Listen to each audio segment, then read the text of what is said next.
Everyone, welcome to commerce lectures. I am Neha. आज हम करेंगे क्लास 11 बिजनेस स्टडीज़ एंड आज का हमारा टॉपिक है प्रॉब्लम्स ऑफ इंटरनेशनल बिजनेस।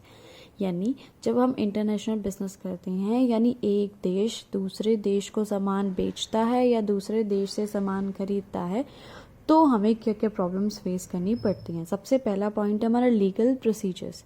यानी हम जब इंटरनेशनल बिजनेस करते हैं तो हमें बहुत सारे लीगल प्रोसीजर्स जो है पूरे करने पड़ते हैं, बहुत सारे डॉक्यूमेंट्स फिल करने पड़ते हैं, कस्टम से क्लियरेंस लेना पड़ता है। अपने जो रुपी है, हमारा जो करेंसी है, उसको फॉरेन करेंसी में, यानी जिस देश के साथ बिजनेस कर रहे हैं उस देश की करेंसी में अपने पैसे को कन्वर्ट कराना पड़ता है। गवर्नमेंट से पहले प्रियर परमिशन लेनी पड़ती है, ठीक है। एक्सपोर्ट और इम्पोर्ट करने से पहले ये बहुत सारे जो है हमें चीज़ें करनी पड़ती है। सेकंड पॉइंट है आपका रेस्ट्रिक्शंस।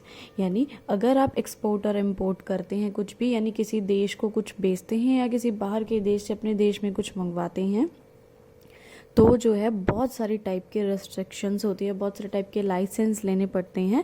जैसे कि अगर आप किसी बाहर के देश में कोई अपना देश का सामान बेच रहे हैं तो रेस्ट्रिक्शन क्या हो सकती है, क्वांटिटी पे रेस्ट्रिक्शन हो सकती है कि भाई जितना भी आप प्रोडक्शन कर रहे हैं उसका सारा नहीं बेच सकते। अगर सारा बेच देंगे, सारा एक्सपोर्ट कर देंगे, तो हमारे देश के लोग क्या करेंगे, भाई अपने देश के लोगों के लिए भी तो कुछ बचाना है ना। ऐसे बहुत सारे टाइप के रेस्ट्रिक्शंस होती है। नेक्स्ट पॉइंट है आपका हाई रिस्क। यानी अगर आप इंटरनेशनल बिजनेस करते हैं तो उसमें बहुत ही ज़्यादा रिस्क इन्वॉल्व होता है, ठीक है, इंटरनेशनल बिजनेस में। जैसे कि risk of damage of goods in transit. यानी जब एक देश से दूसरे देश में सामान जाता है तो भाई कितना ज़्यादा लंबा डिस्टेंस होता है, कितना टाइम लगता है, उसके बीच में गुड्स डैमेज हो सकते हैं, है ना। या फिर risk of fluctuation of currency conversion rate.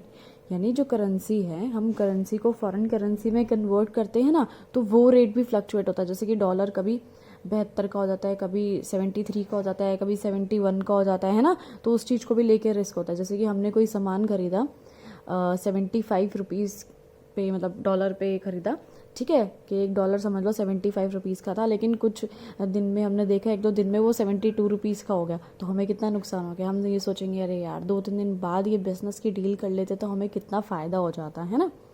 Next है डिफरेंट लैंग्वेजेस।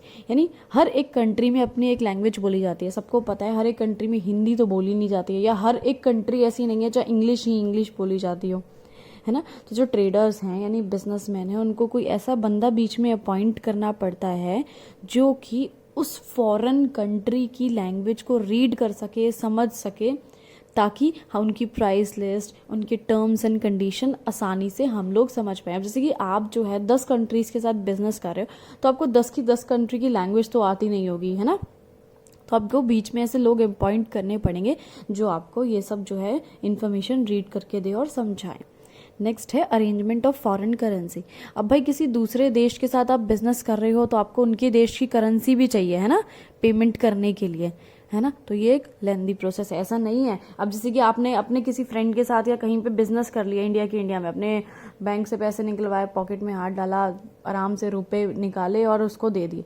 लेकिन अगर आप पॉकेट में हाथ डालोगे, आप बैंक में से पैसे निकालोगे, तो आपको रुपए ही निकलेंगे, आपको डॉलर वगैरह थोड़ा ना आएंगे, है ना। सो डॉलर वगैरह जो है आपको उसमें कन्वर्ट करना पड़ेगा अपनी करेंसी को, तब जाके आप पेमेंट दे पाएंगे। इससे आपकी वीडियो खत्म होता है। Thanks for watching this video. Please like, share and subscribe.